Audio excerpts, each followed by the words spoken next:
Welcome to Jade Gaming. I'm Adam. I'm starting a bit of a new series with this. I've had at least, one of my players point out that his feeling is that my best skill as a dungeon master tends to be my ability to build worlds. I'm the best world builder of our groups. Game masters, essentially, I guess is what he's said. I'm trying to think of what to do videos on. Figured I could use that as a subject. And I'm going to start with fantasy world building. And specifically, I've sort of come up with ideas, whether, from building the entire planet in the generic sort of way that you would do that, down to the specifics of if you have to build an individual's house that takes place for the story, the details that go into that. So, ranging from those, and I've sort of written them on cards, because ultimately the deciding factor for which we would build first would really be, what does your campaign need? And since I'm doing this more for this, and feel free, any of these that I make I'll try and provide for you, and feel free to make them, use them for a campaign. I'm not necessarily deliberately doing it for a campaign. So I'm going to randomly do it. I have, I think, 15 or 16 so far, and I'm going to continue to come up with more ideas. Fantasy at first, and eventually I'll probably add in ones to do modern or science fiction even, and, so world building in those kind of games as well. So I guess I'll just... Today, our first one will be fantasy world building, generating a tavern. And we're just going to come on here. I do also, doing them random keeps me from overthinking it too much. I thought about it at the beginning. The idea being come up with workers, patrons, menu, rooms, perhaps have a basement. So really that's really what I get as the note. And I think for a tavern, I'm going to want to use...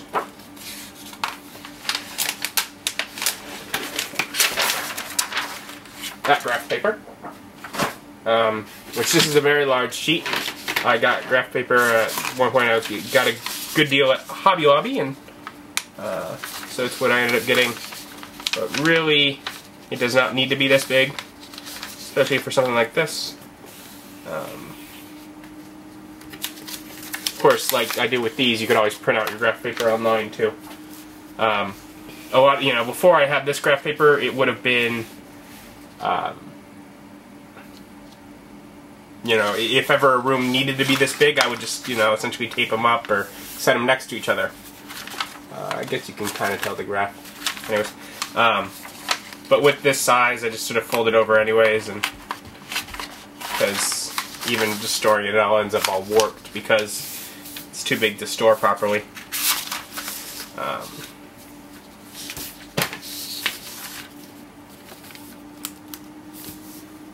Alright.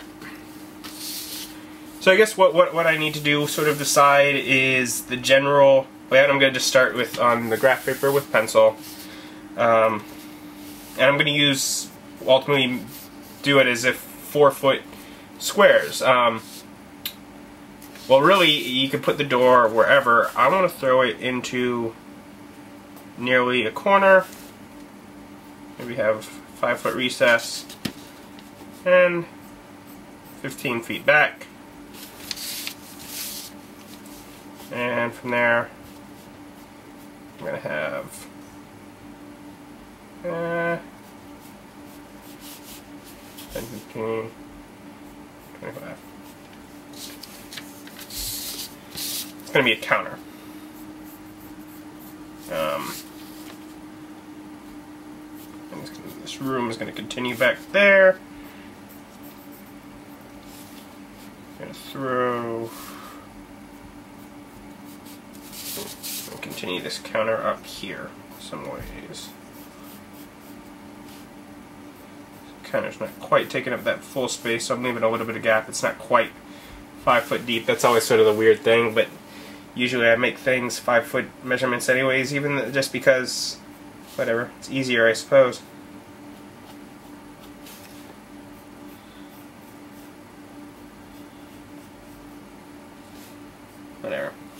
I have to be exact. And we give some nice room to work back here.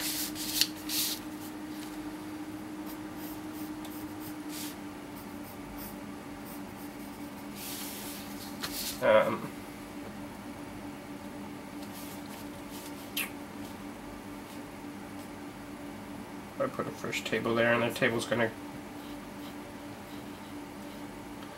A lot of times it's nice to have a circle to trace around, but I don't have one right here with me, so I'm just gonna keep going. Throw a table there, which of course leaves chairs. We'll just do 4.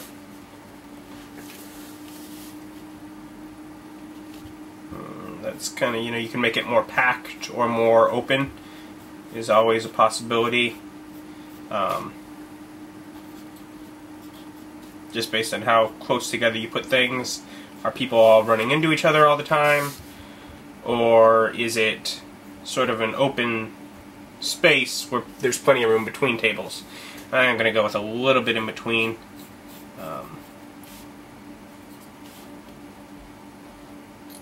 Because you could certainly pack it in tighter.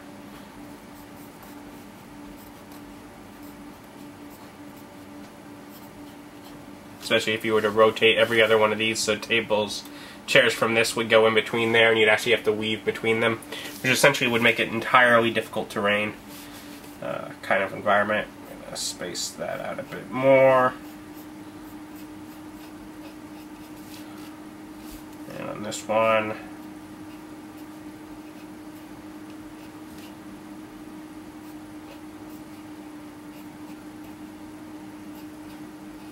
put in an extra table, or a chair rather, and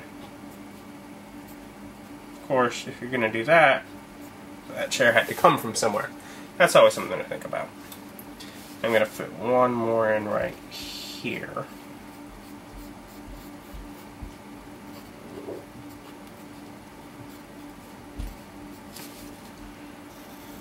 And close up this part of the room.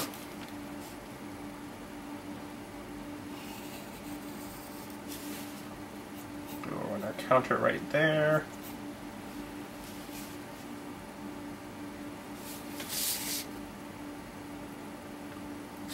And I want to make it clear that this counter does not stop there. This counter actually goes around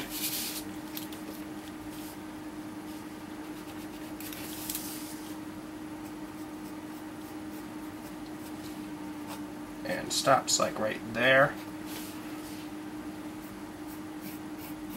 And we have this sort of back room that continues up.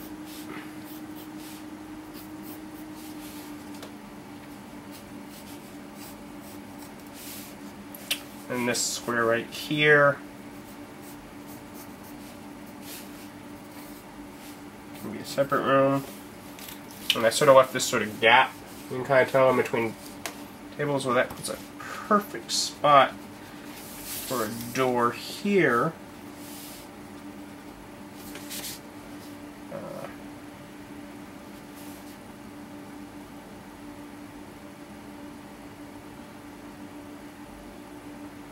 I'm going to carry this wall right here. That'll be made clear with ink. And then back here we'll have a door right there.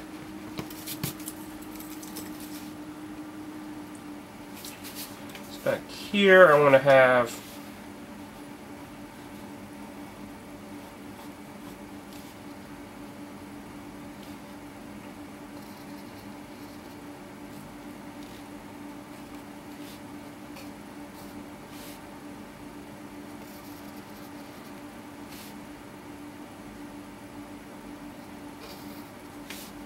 what are like the rooms. Like essentially it's also an inn kind of thing.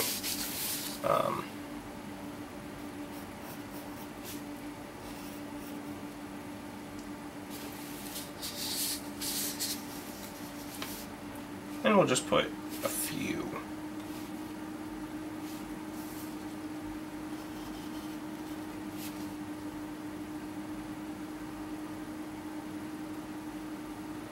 Yeah, that'll work.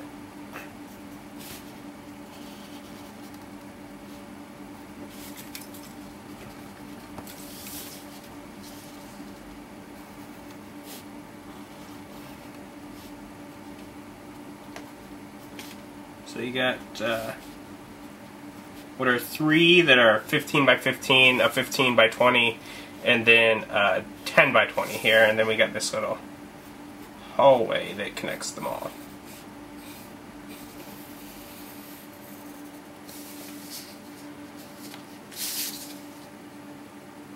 Alright, so that would be the primary part of the main tavern. I mentioned on here basement. I think I am going to do a little bit of a basement before inking in walls. So, yeah, I want to have in this back room right here, I do want to probably, if I just do it right here,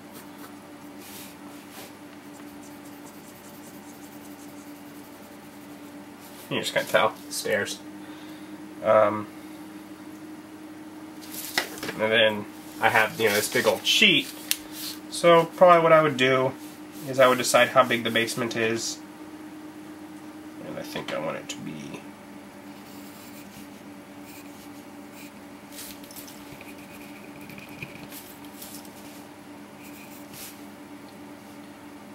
$25 by 25.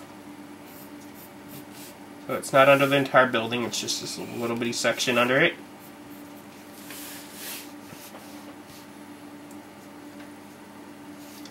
And then, of course, there's 15 feet there for what the stairs are, so I'm going to throw that there and should give that same sort of squiggly line to show the stairs there. And down here is going to be storage. Anyways, so first off, I have the general idea. I'm going to take a Sharpie, and I'm going to ink in what are walls.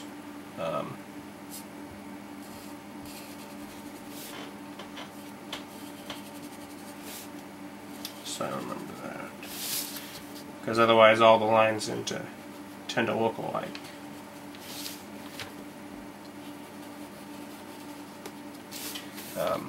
I do a lot of sort of scratchy lines with my pencil where I go, that sort of bunch of short lines. It's best to do as little of that as possible, especially with these final ink lines, as it does show up pretty evidently. Alright, so we have a wall that goes here.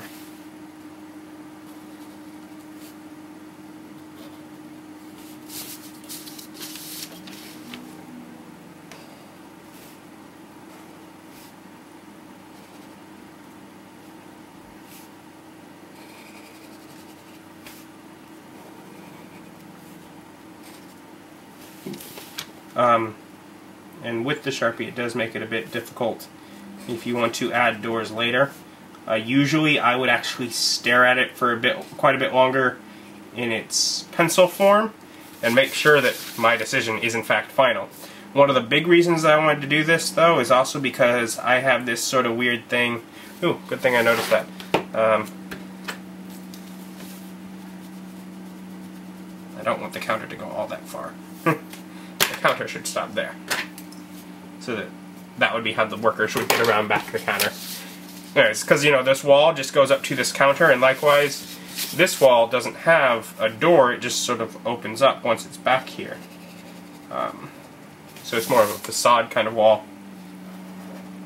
Because technically this is still the same room, it's just behind. Oh, that one right there. And then, of course, the little basement here.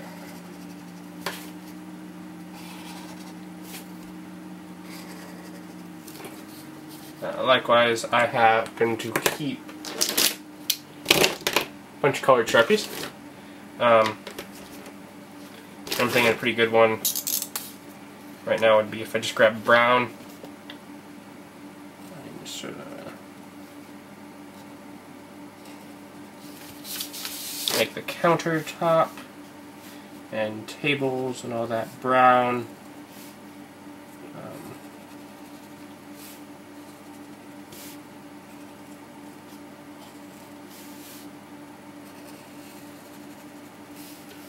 Color deficient, so it kind of looks pretty dark black almost, but oh well.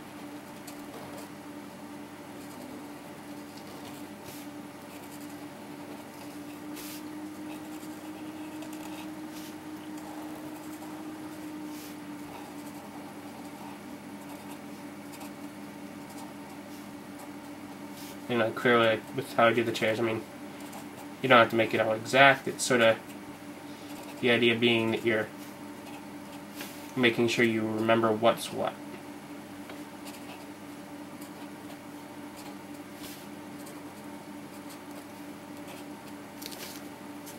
Alright. So there's the main sort of features on the room. If ever you want, I always do keep a pen. If I wanted to just do something like for the stairs. Really the idea is that's not a wall, that's just sort of a railing. I can make that.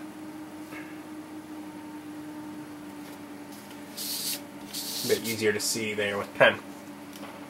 I could do the same thing for the little lines that I usually put in pencil around the door, but no real need. Yeah, along with the pen while we're at it, the idea being probably, let's see, in the cellar would be racks of barrel, probably ales and wine, and that would all be along this back wall. And probably, you know, a table. Cut up or store some meat.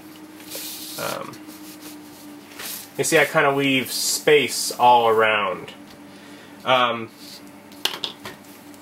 some of my chairs. And there's, to the extent that I can be a bit, whatever. So I just sort of, largely this is Game Master notes. I just sort of point to that room and whatever.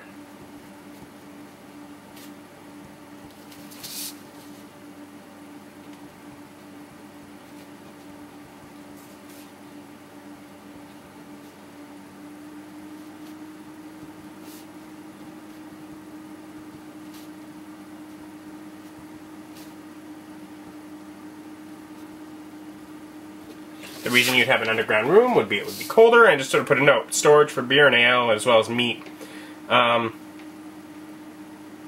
if you want, you can say like something like whatever. So do that sort of S sort of thing, and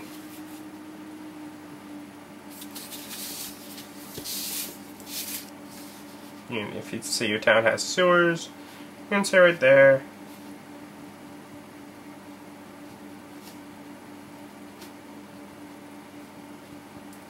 You can give a little passage through this room into the sewers, which, you know, because that's always one of the things you want to do. You always want to be able to work things into, you know, help with a quest or an adventure.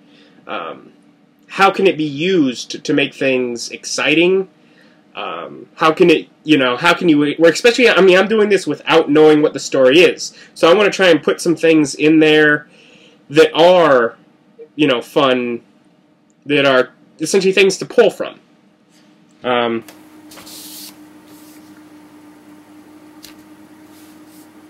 know, I might label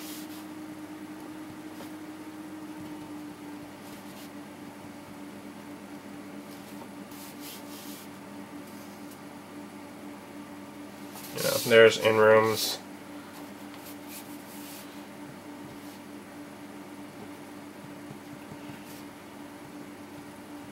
Dry storage.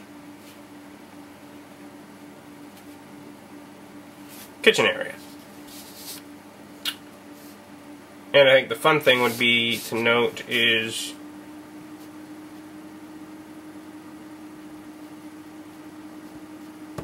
no bathrooms.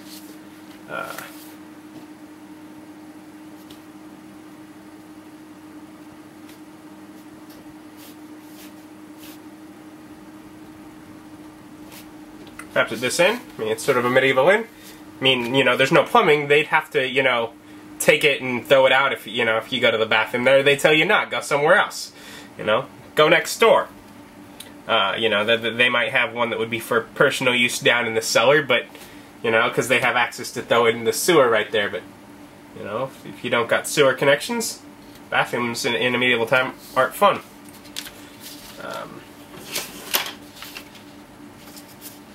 But yeah, sort of with that, I have this giant sheet of paper. So I have that map up there, but I have, you know, and of course, since I use Sharpie, there's little dots here. But, you know, I have room, you know, some of the other things. And, you know, you can draw more details on these rooms, but it's what? Bed and some sort of table that maybe has a storage box in the rooms. The kitchen probably has what would be like a chimney sort of fireplace. And there'd be more tables and shelves and dry storage, and maybe downstairs as well. Yeah, you know, this is obviously too small. They're used as a combat mat. A lot of times, you know, that's the kind of detail that I don't put on there unless they actually enter the room. But I do want to have, you know generally what is in there, so you don't have to spend as much time thinking about it. But yeah, whatever. Now it's a poor tavern. So let's say they have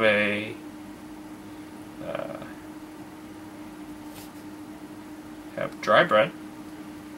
They don't got butter. Let's see, we got. I'm sure at one of these points I'm going to spell something terribly wrong.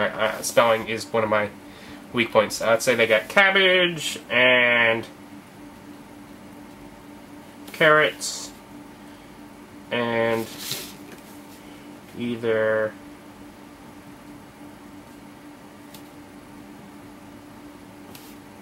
pork or beef, and we'll say that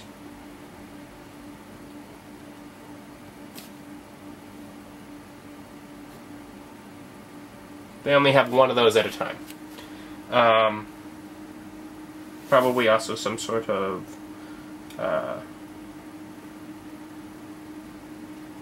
cabbage stew. So therefore, you know, you get some sort of where they could, you know, cut out some of the things they already have, and you can make something nice with it. You know, perhaps you can get the meat in the cabbage stew. You know, a short menu. They're not going to have the variety we have today. They don't have the real method of storing it. And then with that, also on their menu would be the drinks. And let's say they got a, you know, some sort of watery beer. So they got a watery beer and a strong ale. I don't really know. I don't drink alcohol. And water, of course, because they have to have that to make the cabbage stew. So you can get water as an option as well. Medieval water. Who knows if it's, you know, might be a bit iffy. So, you know, general have sort of a short menu in case your players come in and ask. Then let's say the workers. I'm going to go here.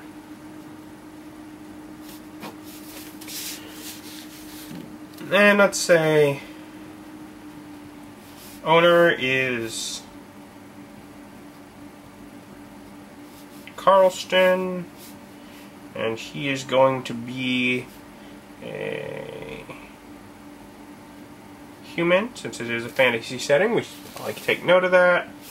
And of course, male. Let's say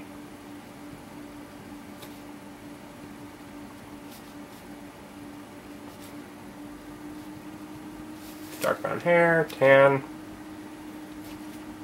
Let's give him something sort of weird. And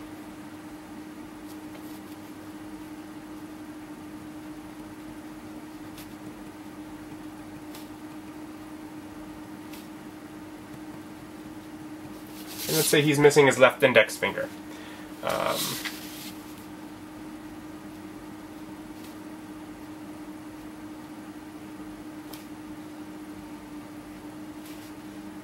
I'm sure I spelled that wrong.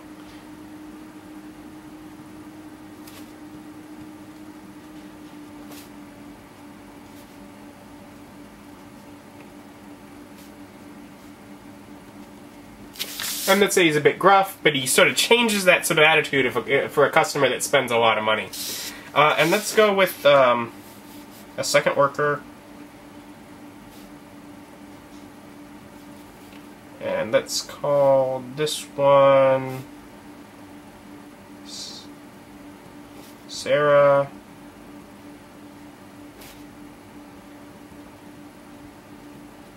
Human female.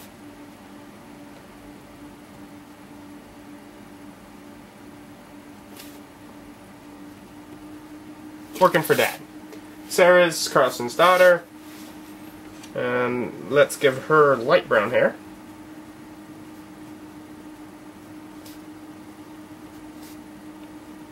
And green eyes. You see, you don't have to necessarily say a skin tone. You can come up with that. You know, she's his daughter. She may be tan as well. But you know, what sort of details are we going to throw at the player? Just so that they notice something and sort of get sort of almost an image. But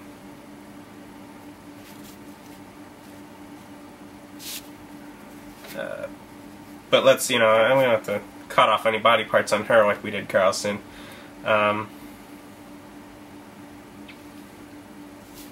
Say she has a pleasant voice and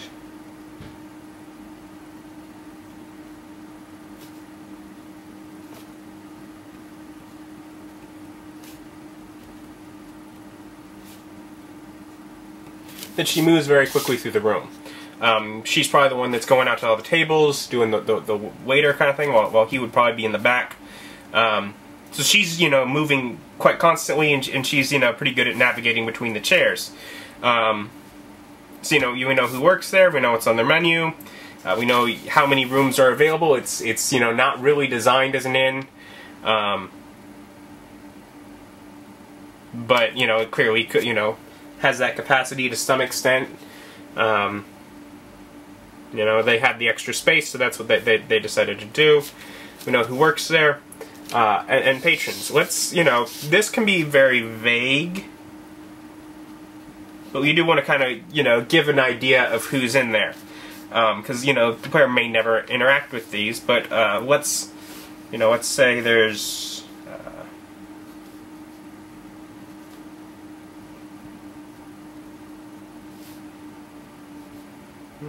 2 gnomes.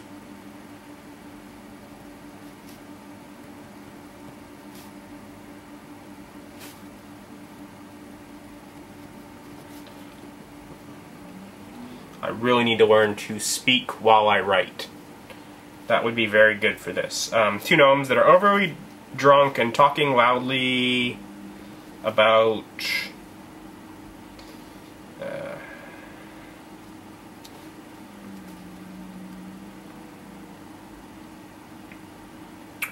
let's say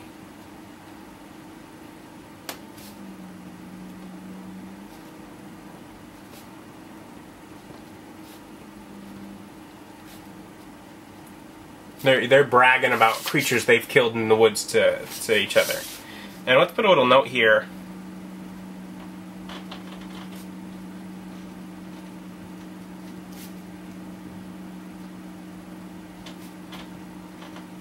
That they keep one-upping each other, and it's probably, they're probably being fake. So that sort of can give an idea about, the kind of things they're saying, and the idea of, well, are the players going to come try and recruit them, but are they really the best to recruit? And And let's fill up another 2 tables. Let's say there's, we got that table with 5 chairs. Let's say there's 3 dwarves,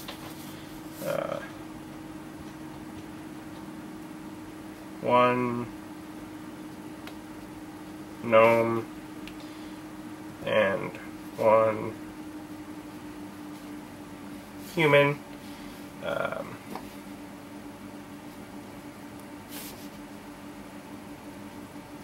All at a table.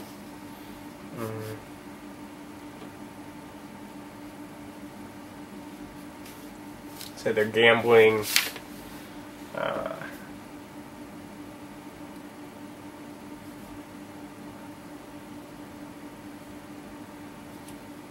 And let's say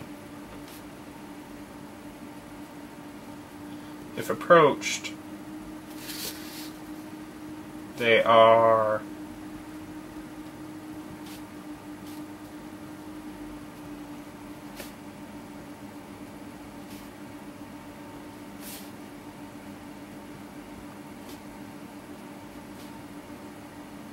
that they're resistant to letting anyone else join in their game.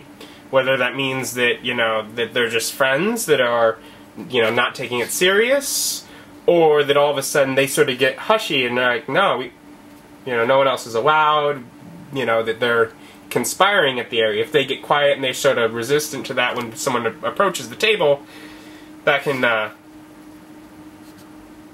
can sort of give sort of a suspicious impression. And let's throw an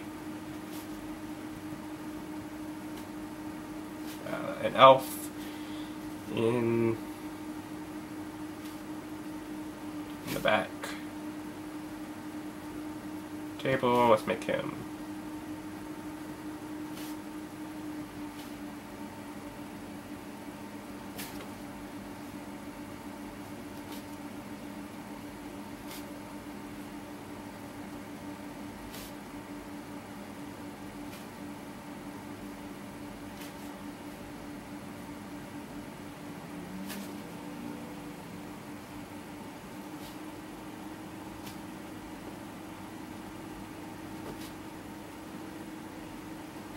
one off the back table, cloaked, and has a large stack of empty mugs on the table that he's at. He's drinking heavily. Which, for an elf could very well be a bit against type. Especially, we don't have any wines at this bar.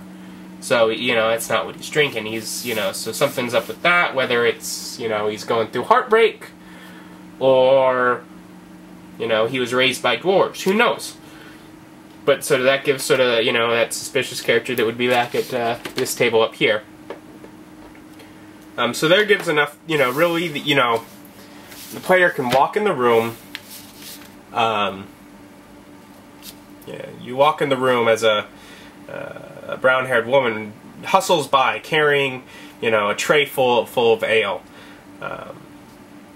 Dropping 2 off at the table, closest to your right, where some gnomes are, drinking heavily. She brings the rest to a table where, where a group is is gambling and playing cards.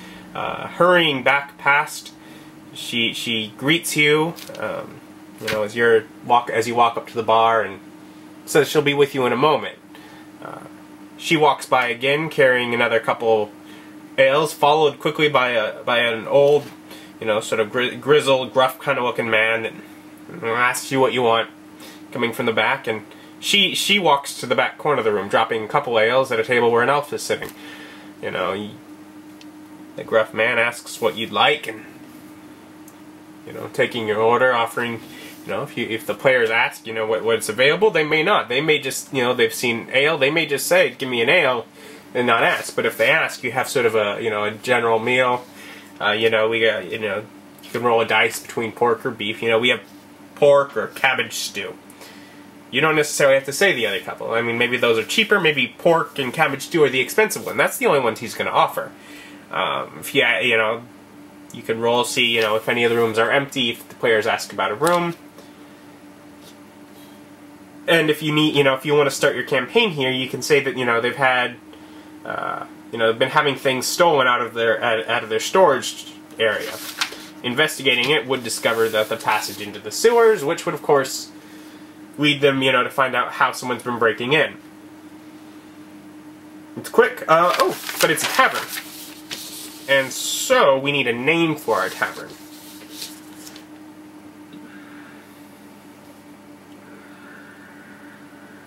What would be a good tavern name? There's always, of course, the classic is the Prancing Pony. And this is a bit more, with him, it's a bit more gruff than that. It's not, it's not quite as nice and friendly as the Prancing Pony was, if you catch my drift. So it's not a pony, it's going to be a bear. And now let's see. We know that the area is near the woods. So, maybe some sort of... I wish I could spell grizzly, but...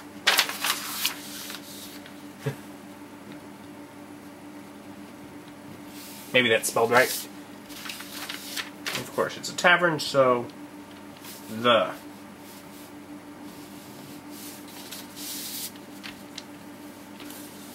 And let's also put a note, I'm going to sort of write notes around here, that there is...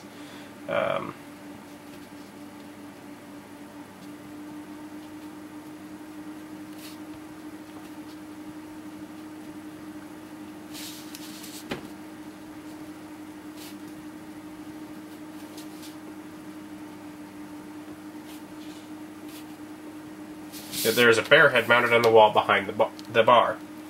So that's sort of where it got its name from.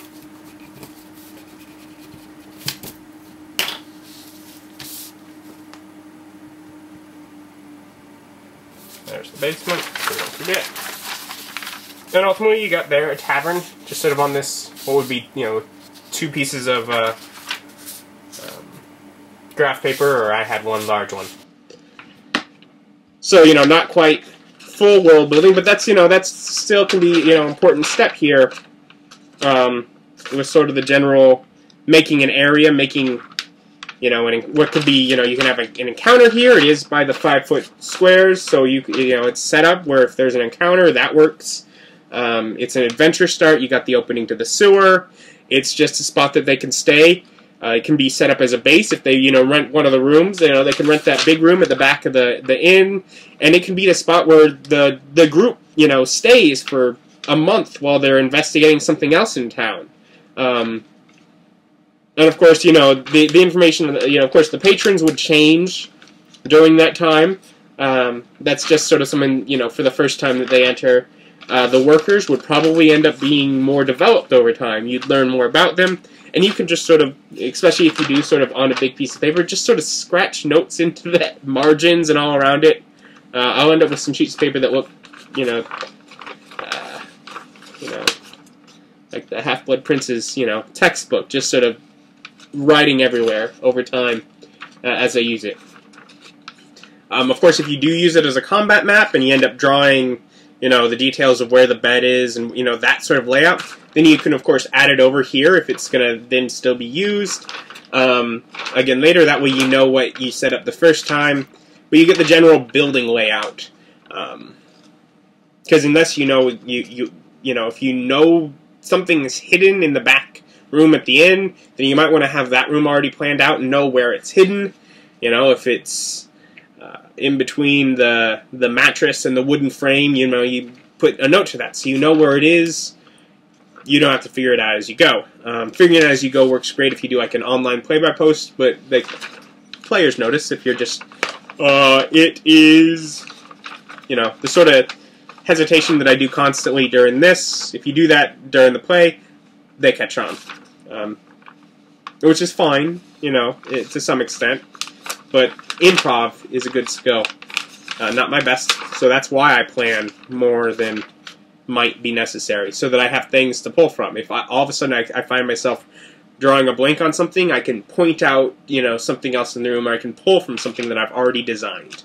So I will try and scan and put this up like a PDF maybe or something. along with it, and let me know. Comment if you have thoughts, if there's things you always do, building a tavern, or other even kinds of buildings. I'll be doing from designing a continent or a cave or dungeon to the whole world, as I said. If there's anything you want to try and have me put into the deck as far as a general concept to work on, feel free to let me know. I'll throw it in sort of the stack of cards to be possibility. I will, as I said, I'll be adding to this as I go, so that I don't have too much planned when I come to it. Looks like it took me, 40 minutes plus all this jibber-jabber to sort of get this tavern done. Usually, you gotta expect, for a session usually, at least an hour of campaign, of Game Master prep, so not too bad. Still have time to look up whatever monsters I would need and have something to come to the table with. So yeah, if you have any comments or whatever, let me know. And over time, I will be continuing this world building series, which this is the fantasy world building episode. I will differentiate between those. But yeah, so that was fantasy world building, generating a tavern. Have a great day.